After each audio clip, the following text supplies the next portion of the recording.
Anong mensahe ang kailangang marinig ng mga Gemini sa period na to? Pwedeng nangyayari na itong magiging reading natin or mangyayari pa lang. Kung hindi man para sa inyo itong magiging reading natin, di baka para sa someone na malapit sa inyo o sa someone na kakilala niya mismo. Baka may lumabas na gender, mamaya gawin nyo na lang energy, masculine at feminine energy. Pwede rin naman na huwag nyo nang pansinin ang gender. Hindi ko masasabi kung anong magiging reading, kung positive ba o negative. Depende sa kung anong mapipick up kong energy. Walang masama kung papanoorin ang Sun, Moon at Rising sign kasi baka man sa mga yan ay mag-resonate na sa sitwasyon nyo. So meron tayong Ace of Wands, Six of Pentacles. Oh, double six pala to. Double six, Six of Pentacles, Six of Wands. So, itong double six ay magkasama na lang. Hindi ko pag-iisahin yung meaning. Hindi ko, meaning nito. Hindi. Magkasama na sila. Okay? So, ang tingin ko sa kanila ay 6. Okay? Hindi Six of Pentacles, Six of Wands. 6 lang. Meaning ng number 6. Anyways, ito ng Ace of Wands. Temperance. Ayan. Temperance. Queen of Cups. So, ito ng bida natin. Queen of Cups. Babae, pwede ring lalaki. Kung introvert. May karelasyon siya pero hindi siya kasal, wala ring anak. Ayan ang meron. Ace of Wands saka Temperance, diba? So pwedeng kayo mismo to or person nyo, pwede rin kakilala kung hindi man applicable sa inyo yung reading. Magbase na lang kayo dun sa description na sinabi ko para malaman nyo kung para sa inyo ba yung reading sa person nyo or sa kakilala nyo. Dagdagan natin ang information.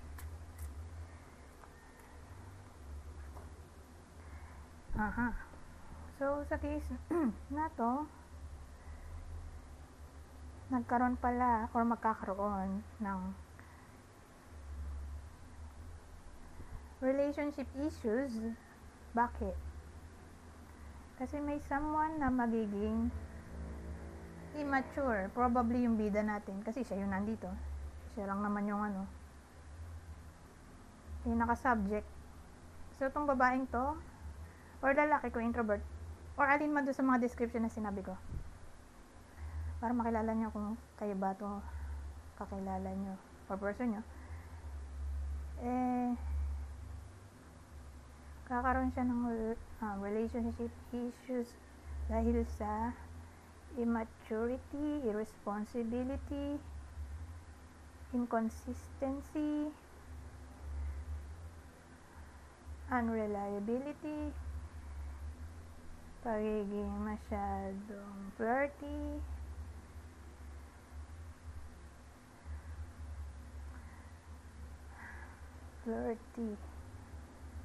masyadong playful,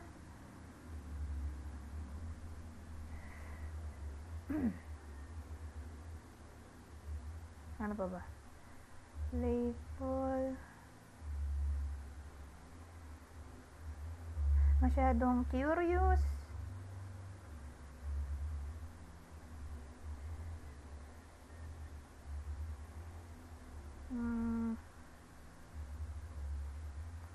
yun na lang. Yun yung mga pwedeng cause na relationship issues.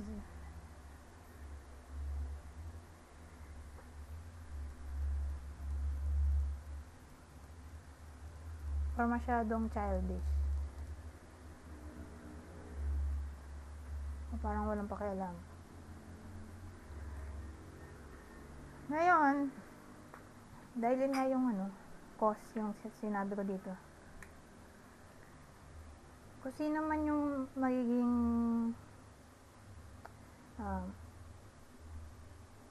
childish, siyempre yung childish na sinabi ko, yung mga cause, siya yan, di ba? Ito rin yung makikipagbati. Siya yung magkakaroon ng desire makipagbati. Kasi siya nga yung naging, ano ba yung sinabi ko kanina? Ang dami. Immature, childish, playful, flirty. Ano pa nga ba yun? Inconsistent, unreliable, masyadong dependable. Ay, nakalimutan ko na yung mga pinagsasabi ko. Ano nyo na lang. I-replay nyo na lang. Responsible. Ayun, isa pa yun.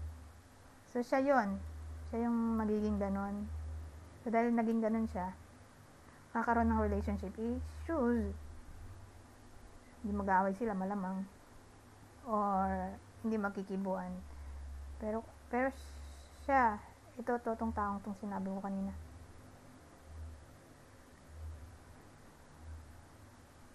Siya yung magkakaroon din ng desire na makipagbati kasi ma-realize niya mali siya. Okay? So, pwede magdugtong yung kwento. Pwede rin hindi. May times na dapat ito yung naunang senaryo kasi siya yung unang card. May times nga na ito pala. Ito yung naging unang senaryo. Naging pangalawa lang to. So, pwede silang mag-reshuffle maliban dito. Kasi ito yung future outcome natin. Hindi siya pwedeng sumama sa mga to. May times din na hindi sila magkakarugtong. Itong dalawa. Pagdating dito, doon ko na-realize na magkarugtong pala sila. Magkarugtong pala sila. Tatabi ko na sana. Dito pa nga pa lang tayo.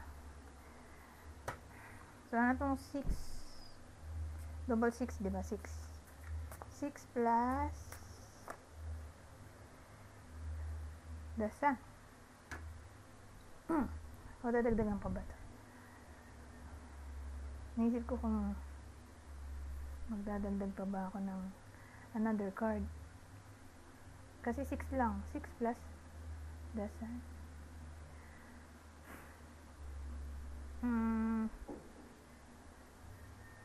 Sabihin natin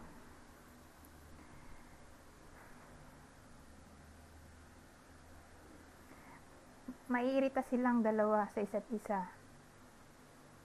Okay? Mukhang magkarugtong naman eh. Pero ewan ko lang din dito. Pero dito sa dalawang to, maiirita sila sa isa't isa. Pero magkakabati rin. Pero yun nga lang, hindi agad-agad. Baka bibigyan ng ultimatum nung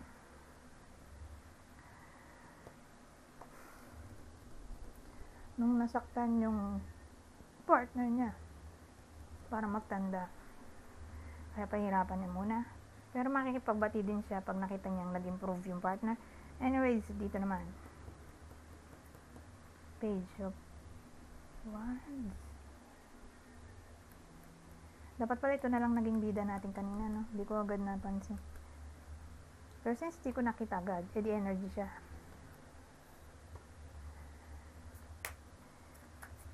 So, kung energy siya,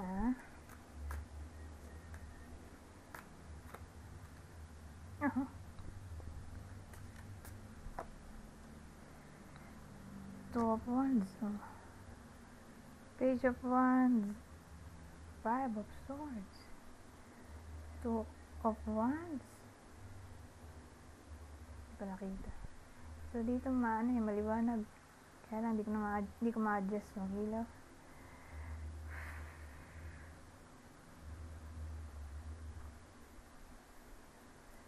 So, dahil may page tayo, Page of Wands. So, ang dating sa akin,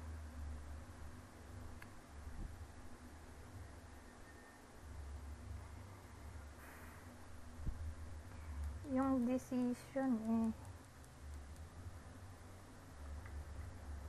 teka, sino bida dito? Babae. So, yung babaeng kinukwento ko or lalaking introvert, basta yung bida sa kwento na dinescribe ko. I-describe ko. Ito na naman siya, siya to. Pasaway. Yung decision niya dito, magiging pasaway na naman siya. So, sa una, makipagbati. Tapos, ayun na naman, bandang huli, pag nagkaayos na sila, pasaway na naman.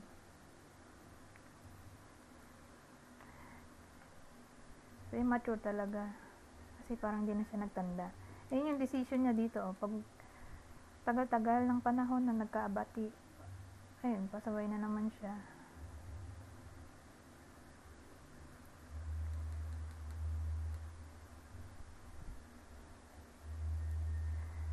Ay, pasaway talaga. Anyways, since hindi pumabor sa Gemini ang reading, maglalagay tayo ng advice or prediction. Okay, sa ganitong sitwasyon,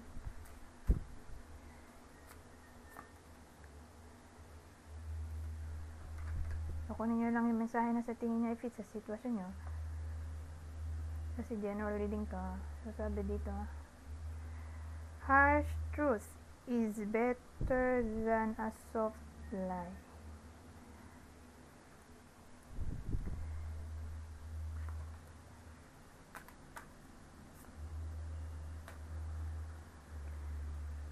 Ito. Make your decision and take action with confidence. Basahin ko na lang para mabilis. Dali ng mga intindihin yan dahil basic English lang. Ito.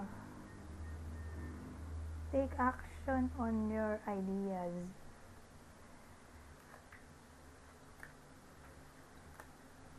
Dito naman tayo sa clue. Since relationship reading.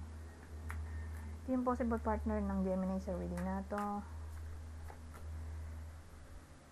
Taurus, Virgo, kapwa Gemini. Ngayon, kung hindi para sa inyo yung reading, di baka para sa someone na malapit sa inyo, kakilala o idol, ito ang possible zodiac sign niya.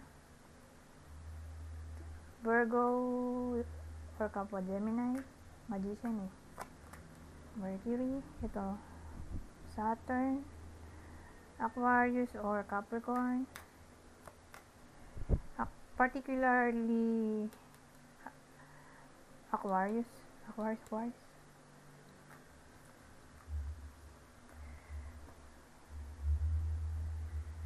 Ngayon, dito naman tayo sa susunod na deck. Ano pang masasabi nito? Ibang senaryo. Trust, fertility, maganda.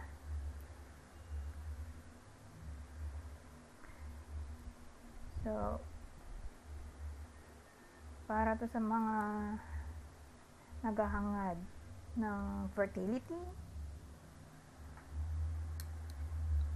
baka may mabuo na, mabuntis na finally.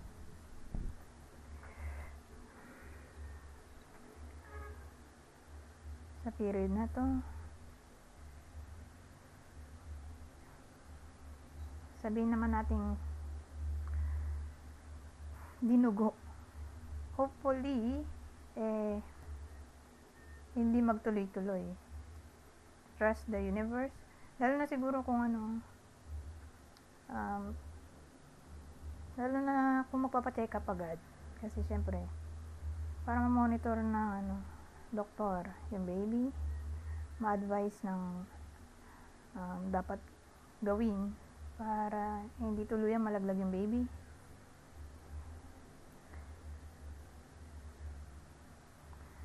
So again, kung magpapacheck up, edi trust na masa-survive ang baby.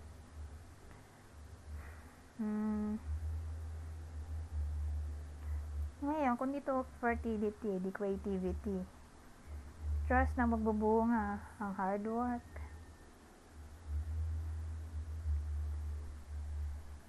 or anything na kinreate ng iba sa inyo. Trust na may magandang patutunguhan.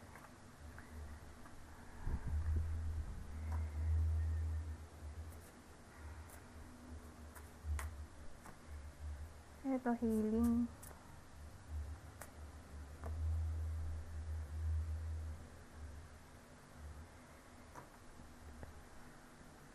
Excuse me.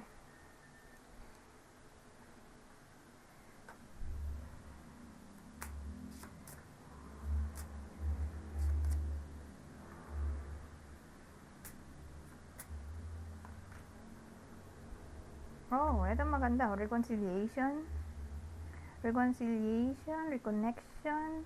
Pero ang topic natin ay relationship. Kasi may heart dito eh. Healing din kasi to. Healing. Hope. Ay di may pag-asa pa. May pag-asa ang reconciliation, reconnection. May pag-asang maayos kung ang problema ay tungkol sa love. Kasi again, pares lang to, healing.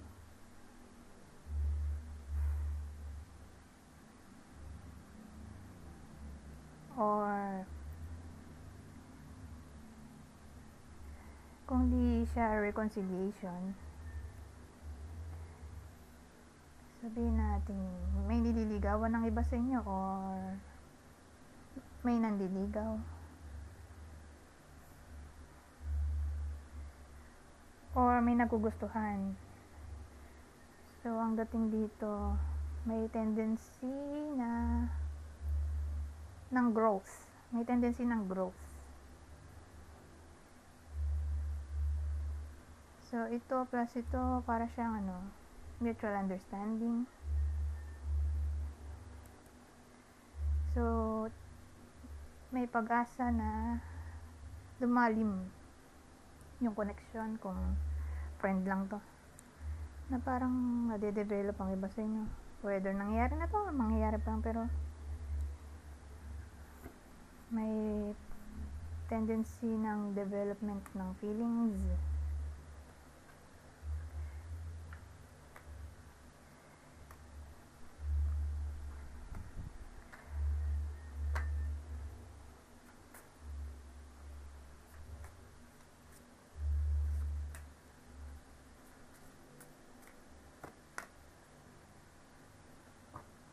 Ano to? Vitality, dedication,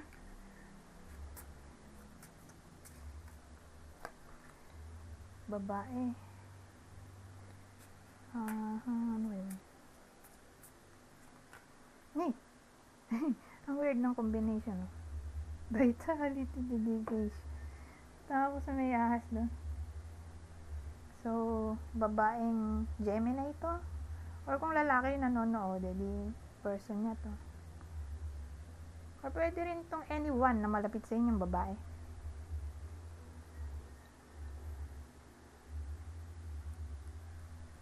May aso. Vitality.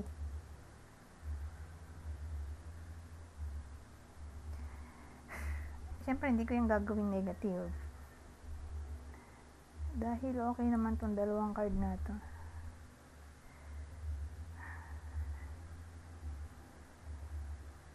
So, sabihin natin sa period na to, asahan natin na yung tinutukoy ko nga dito na babae ay magiging dedicated sa kanyang trabaho.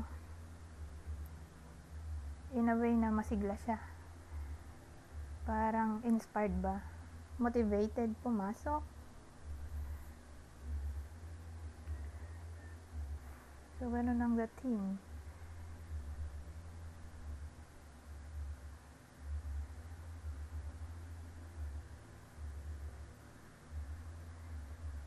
Ewan ko ba't nandito tong ahas na to. Siguro dahil, halimbawa, may nagugustuhan siya sa workplace. Gusto niya magpa-sikat doon, magpa-impress. Or kung di man literally may nagugustuhan, baka gusto niyang magpa-impress sa ka-workmate niya or sa boss.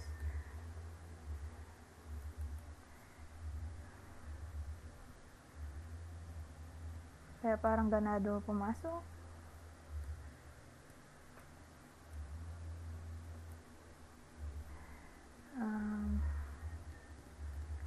Paano ba natin gagawing positive to? Sumakotang ulo ka. Pero yun, yung naisip kong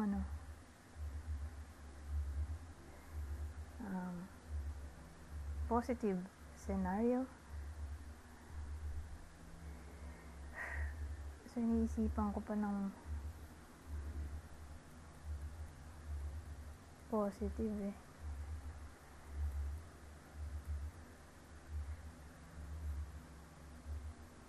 So, papa-impress.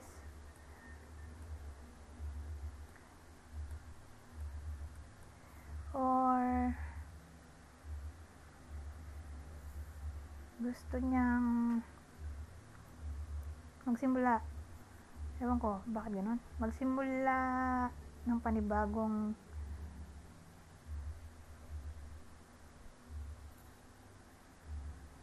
buhay ba? Panibagong buhay?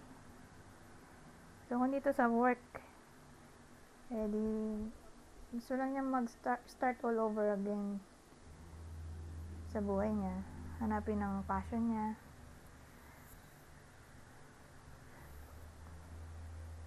Or, for some reason, gusto niyang i-embody ang pagiging feminine energy. Kumbaga, dati kasi naging siya masculine energy, although babae. So, sa ngayon, sa period na to, parang gusto naman niyang maging feminine energy.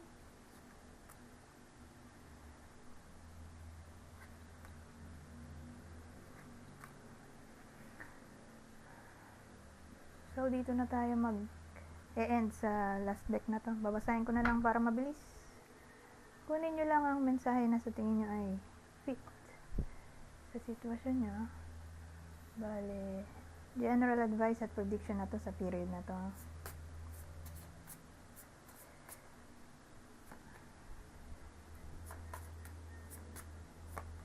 Ay, basahin ko muna. Guidance. Seek guidance from within. The answers you seek are in the cards. Wisdom. Wisdom is your heritage. Seek knowledge and preserve it. Ang huli.